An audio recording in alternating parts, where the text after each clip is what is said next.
अस्सलाम वालेकुम, welcome back गुरी studio. तो आज की वीडियो में हम वीरे एम्बिएंट लाइट और वीरे सन के बारे में सीखेंगे। तो सबसे पहले हम वीरे एम्बिएंट लाइट के बारे में सीखेंगे कि इसको हम किस तरह यूज़ करते हैं।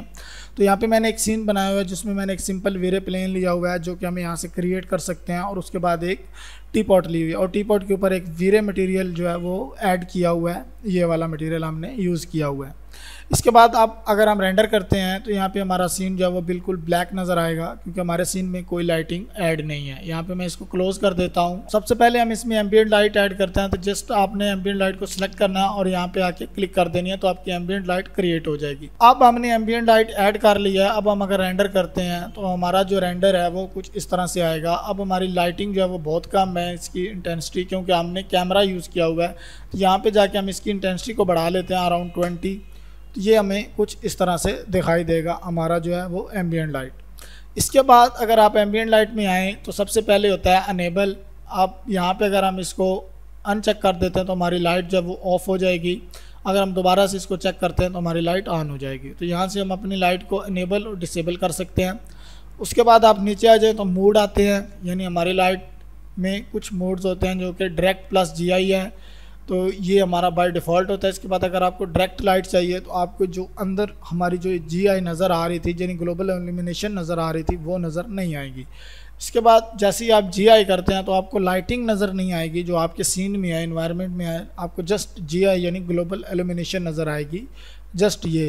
तो हम इसको बाय डिफ़ॉल्ट ही यूज़ करते हैं। यहाँ से हम जो है वो GI का मिनिमम डिस्टेंस बढ़ा सकते हैं। अगर मैं 10 करता हूँ तो हमारी GI भी हल्की सी कम हो जाएगी, यानी मिनिमाइज हो जाएगी, मिनिमम हो जाएगी। अगर हम यहाँ पे 50 करते हैं तो अराउंड बिल्कुल ख़त्म हो जाएगी, जस्ट हल्का सा उसका इफ़ेक्ट पड़ेगा। तो यहाँ पे इसकी वैल्यू को हम 0 करते हैं या इसकी वैल्यू को हम 0 करते हैं और यहाँ से जो हमारा GI मोड है इसको हम डायरेक्ट प्लस GI कर देते हैं। तो यहाँ पे हमारी कुछ इस तरह से लाइट इफ़ेक्ट कर रही है। अब अगर हम एक प्लेन लाइट यूज़ करते हैं अपने सीन में तो उसके बाद मैं आपको डिफरेंस दिखाता हूँ कि हमारा GI क्या डिफरेंस देती है, यानी क्या इफ़ेक्ट देती है। यहाँ पर हम GI को अनेबल कर देते हैं और यहाँ पर जाके हम यहाँ पे जाने के बाद हम वीरे लाइट में जाके एक प्लेन लाइट ऐड करते हैं कुछ इस तरह से, और इसकी हाइट को मैं ऊपर कर देता हूँ ताकि हमारे कैमरे में नज़र ना आए, कुछ इस तरह से। अब अगर हम रेंडर करते हैं तो हमारा जो रेंडर सीन है वो कुछ इस तरह से आएगा। मैं प्लेन लाइट को सिलेक्ट करता हूँ, इसकी वैल्यू को हम बढ़ा लेते हैं, इसके मल्टीप्लायर को हम 30 कर देते हैं। 30 करने के बाद अब हम रेंडर लेते हैं तो हमारा जो इफ़ेक्ट है वो कुछ इस तरह से आएगा। अब आप देख रहे हैं कि यहाँ पे तो हमारी लाइट बिल्कुल ठीक पड़ रही है, शेडो भी आ रहा है, लेकिन ये वाले जगह जो है वो ब्लैक है। जब आप प्रोडक्ट मॉडलिंग करते हैं तो हमें कुछ इस तरह से ही रेंडर चाहिए होता है कि हमारा कुछ एरिया ब्लैक हो, कुछ एरिया वाइट हो, लेकिन ये बहुत ज़्यादा ब्लैक है। इसकी ब्लैकनेस को ख़त्म करने के लिए हम GI यूज़ करते हैं। यहाँ पर मैं GI सेलेक्ट करूँगा और इसको अनेबल कर दूँगा।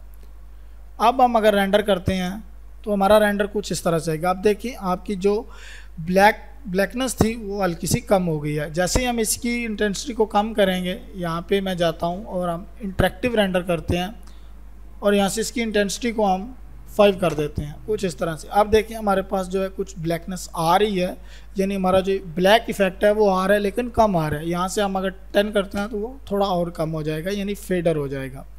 इस तरीके से हम GI प्लस प्लेन लाइट को यूज़ कर सकते हैं। इसके बाद GI में आप नीचे आएँ तो यहाँ पे हमें मिलता है मैप। अब इसका क्या तरीक़ेकार है, आपने जस्ट M प्रेस करना है और यहाँ पे हमने एक मैप यूज़ किया हुआ है जो पहले मैंने आपको बताया था कि अपने बिट मैप लेना है, और बिट मैप लेने के बाद जहाँ पे आपने मैप डाउनलोड किया हुआ वहाँ से आपने यहाँ पे ड्रैग कर लेना है। तो ये हमारा इसके ऊपर जो है वो मैप लग जाता है। अब अगर हम रेंडर करते हैं तो हमारा जो मैप है वो कुछ इस तरह से हमें दिखाई देगा, कुछ इस तरह से, यानी इफ़ेक्ट देगा। इसके बाद जैसे ही हम लाइट मैप को ज़्यादा करते हैं, यानी मैं इसको ऑफ़ करता हूं और यहाँ पे हम लाइट मैप को 50% यूज़ करते हैं तो ये आप पहले से कम हो जाएगा।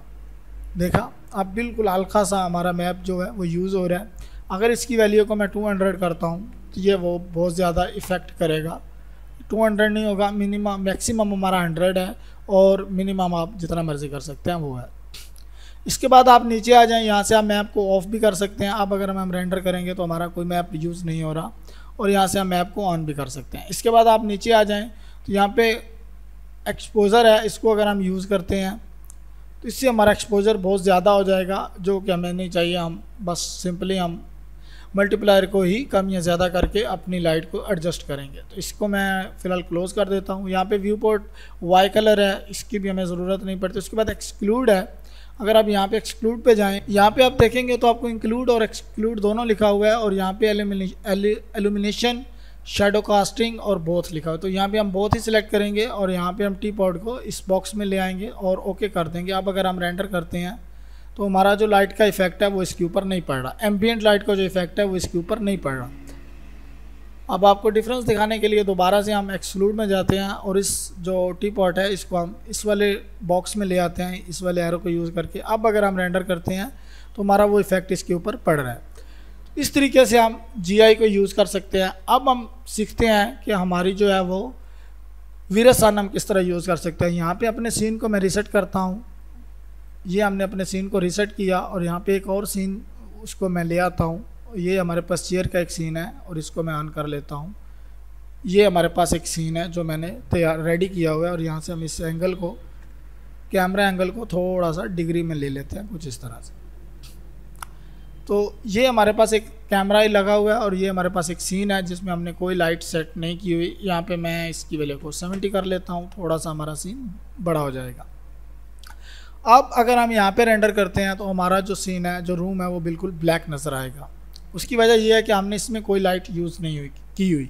अब हमने करना है यानी वीरेसन यूज़ करना है। तो वीरेसन यूज़ करने का सबसे पहला तरीक़ेकार, जो सबसे पहला रूल ये है कि आपने उसको कैमरे के अपोजिट साइड लगाना है, यानी आपकी विंडो जिस तरफ होगी उस तरफ लगाना है, लेकिन विंडो के सामने आपने फिर कैमरा नहीं लगाना। कैमरा और सन को अपोजिट लगाना है ताकि आपके जो शेडोज़ हैं वो प्रॉपरली वर्क कर सकें। तो यहाँ पे हम वीरेसन में जाते हैं, लाइटिंग में जाते हैं, लाइटिंग में जाने के बाद वीरे और वीरेसन, ठीक है। और यहाँ से हम एक वीरेसन क्रिएट कर लेते हैं कुछ इस तरह से।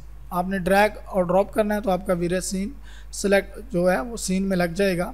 उसके बाद आप 8 प्रेस करेंगे तो इन्वायरमेंट में आपका डिफ़ॉल्ट वीरे स्काई लग चुका है। तो अब अगर हम रेंडर करते हैं, यहाँ पे हम रेंडर करते हैं तो हमारे सीन में हल्की सी लाइटिंग आएगी क्योंकि हमने इन्वायरमेंट यूज़ कर लिया है वीरेसन। अब इसका मीन्स क्या है, अब लेफ़्ट में हम जाते हैं थोड़ा सा समझने के लिए। यहाँ पे इट्स मीन कि अभी मॉर्निंग टाइम है, हमारा जो सन है वो निकल रहा है। जैसे ही हम ऊपर जाएंगे तो हमारा सन कुछ इस तरह से वर्क करेगा। और अब अगर हम रेंडर करते हैं तो हमारा सन जो है वो कुछ इस तरह से इफेक्ट दे रहा है, ये आप देख सकते हैं। यानी इसके ऊपर जो शेडो है वो भी पड़ रहा है और हमारा सन प्रॉपर्ली वर्क कर रहा है। इसको मैं क्लोज़ करता हूँ और यहाँ पे हम कर देते हैं इंटरेक्टिव रेंडर, और इसको हम थोड़ा सा छोटा कर लेते हैं कुछ इस तरह से। ये अब इसकी वैल्यू को मैं मज़ीद ऊपर करता हूँ, यानी और थोड़ा सा हम बढ़ाते हैं कुछ इस तरह से। अब अगर हम सन यूज़ करेंगे तो ये कुछ इस तरह से इफेक्ट देगा। अब आप देख सकते हैं कि हमारा प्रॉपरली जो है वो शेडोज़ वर्क कर रहा है हमारे सीन में। अब हमारे सीन में जो वीरे सन है वो अप्लाई हो चुका है और इसका शेडो जो है वो बिल्कुल परफेक्ट वर्क कर रहा है। अब हम जाते हैं इसके पैरामीटर्स में। यहाँ में हमारे पास वीरे सन सबसे पहले हम सेलेक्ट कर लेते हैं, इसको हम क्लोज़ करते हैं और यहाँ पे हम इंटरेक्टिव रेंडर ले लेते हैं और यहाँ पे हम वीरे को सेलेक्ट कर लेते हैं अपने वीरे सन को। तो इसके बाद हम जाते हैं मॉडिफाई पैनल में और यहाँ पे सबसे पहले आता है इंटेंसिटी मल्टीप्लायर। जिस तरह ही हम इसको बढ़ाएंगे इसकी जो लाइटिंग है वो ऑटोमेटिक बढ़ जाएगी, ठीक है। आपके सीन में जो वीरे सन की लाइट्स हैं वो ऑटोमेटिकली इंक्रीज़ हो जाएगी अगर हम इंटेंसिटी मल्टीप्लायर को बढ़ाते हैं। तो यहाँ पे हम बाय डिफ़ॉल्ट 1 होता है, लेकिन हम यहाँ पे 2 यूज़ करेंगे जो कि काफ़ी अच्छी लाइटिंग दे रहे हैं। इसके बाद आ जाता है साइज़ मल्टीप्लायर।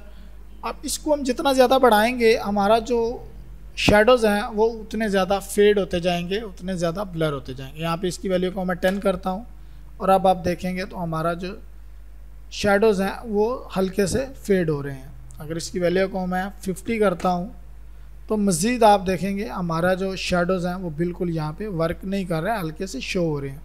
इसकी वैल्यू को हम ज़्यादातर 5 यूज़ करते हैं, 5 में हमें रिज़ल्ट अच्छा मिलता है। आप 5 to 10 यूज़ कर सकते हैं, कोई इतना बड़ा इशू नहीं है, लेकिन 1 आप करेंगे तो बहुत शार्प जो है वो शेडोज़ क्रिएट हो जाएंगे। यहाँ पे आप देखें हमारे जो शेडोज़ हैं वो बहुत शार्प क्रिएट होंगे। अगर हम इसकी वैल्यू को यहाँ पे 20 करते हैं तो हमारे शेडोज़ जो हैं वो हल्के से ब्लर हो जाएंगे, फेड हो जाएंगे।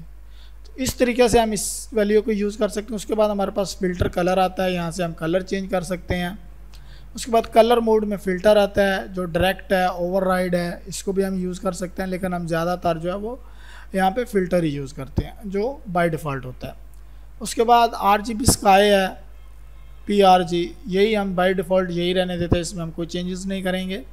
उसके बाद हमारा ग्राउंड अल्बेडो है, इसको भी हम एज़ इट इज़ रहने देंगे, हमें कोई ज़रूरत नहीं इसको छेड़ने की। अब हम बात करते हैं वीरे में एक्सक्लूड की, कि हम एक्सक्लूड को कैसे यूज़ कर सकते हैं। तो सबसे पहले मैंने विंडो के आगे एक बॉक्स लिया हुआ है, और अब अगर मैं रेंडर करता हूँ तो हमारे वीरे की लाइट जो है वो प्रॉपर अंदर नहीं पड़ रही, क्योंकि हमारी विंडो के आगे जहाँ से हमारा लाइट सन पड़ रही थी उसके आगे बॉक्स रख दी गया है, उसके आगे एक दीवार बना दी गई है। तो इसको हम क्लोज़ करते हैं और अब इस बॉक्स को सिलेक्ट करते हैं, और इस बॉक्स का नेम है बॉक्स नंबर 003। दोबारा से हम सन को सिलेक्ट करते हैं और एक्सक्लूड में जाते हैं, और यहाँ से बॉक्स 003 को सिलेक्ट करते हैं और इसको हम मूव कर देते हैं इस वाले बॉक्स में, और इस वाले एरो को हम क्लिक करते हैं तो ये मूव हो जाता है, और यहाँ पे हम ओके कर देते हैं। और अब अगर हम रेंडर करते हैं यहाँ पे, तो हमारा जो सन है वो प्रॉपरली वर्क कर रहा है, हमारी जो सन की लाइट है वो प्रॉपरली इसके ऊपर पड़ रही है। तो इस तरीके से हम एक्सक्लूड और इंक्लूड को यूज़ कर सकते हैं। उसके बाद हम इसको डिलीट करते हैं और दोबारा से हम इसको सेलेक्ट करते हैं, और यहाँ पे हम एक रेंडर करते हैं। रेंडर करने के बाद अब अगर हम आउटसाइड पे देखें तो हमें कुछ भी इफेक्ट नहीं आ रहा, यानी कोई क्लाउड वोड नज़र नहीं आ रहा है। तो जो वीरे 6 है, जो लोग अपडेटेड वीरे 6 यूज़ कर रहे हैं, यानी जो भी वीरे 6 का वर्जन है उसमें क्लाउड्स ऑन का ऑप्शन होता है। आप जैसे क्लाउड्स ऑन करते हैं तो हमें आउटसाइड में क्लाउड्स नज़र आएंगे। ये देखें कुछ इस तरह से, जिस तरह से हमारे सीन में काफ़ी अच्छा इम्पैक्ट पड़ता है। और जैसे ही आप क्लाउड यूज़ करते हैं तो आपका जो शेडोज़ हैं वो हल्के से कम हो जाएंगे, यानी आपको पता भी है जब आगे बादल आ जाते हैं यानी क्लाउड्स आ जाते हैं तो हमारी जो धूप है वो कम पड़ जाती है, यानी कम हो जाती है। इस तरीके से ये रियल टाइम में वर्क करता है। तो हम कुछ इस तरह से इसकी लाइटिंग को सेट कर सकते हैं। ज़्यादातर एक्सटीरियर में क्लाउड की ज़रूरत होती है, इंटीरियर में तो ज़रूरत होती नहीं। तो फ़िलहाल ये भी एक इसमें ऑप्शन है कि आप क्लाउड को ऑन कर सकते हैं और इसको यूज़ कर सकते हैं। और क्लाउड की आप वैरायटी भी चेंज कर सकते हैं, डेंसिटी भी चेंज कर सकते हैं, वो डिफरेंट टाइप्स हैं। तो आज की वीडियो हमारी एम्बिएंट लाइट और वीरे सन लाइट के बारे में थी। तो इंशाल्लाह नेक्स्ट वीडियो में हम एक प्रोजेक्ट के ऊपर लाइटिंग करेंगे। सबसे पहले हम टेक्सचर्स करेंगे एक प्रोजेक्ट के ऊपर, फिर उसी प्रोजेक्ट पे हम लाइटिंग करेंगे, और फिर उसी प्रोजेक्ट का हम फाइनल रेंडर निकालेंगे, जिसमें हम रेंडर सेटिंग को भी सीखेंगे। प्लीज़ मेरे चैनल को सब्सक्राइब करें। मेरे चैनल पर आपको बहुत सारी वीडियोज़ जो हैं वो बहुत सारे ऐसी ट्रिक्स मिलेंगी जो आपके रेंडर को ज़ीरो से हीरो बना देंगी। इंशाल्लाह मिलते हैं नेक्स्ट वीडियो में। अल्लाह हाफिज़।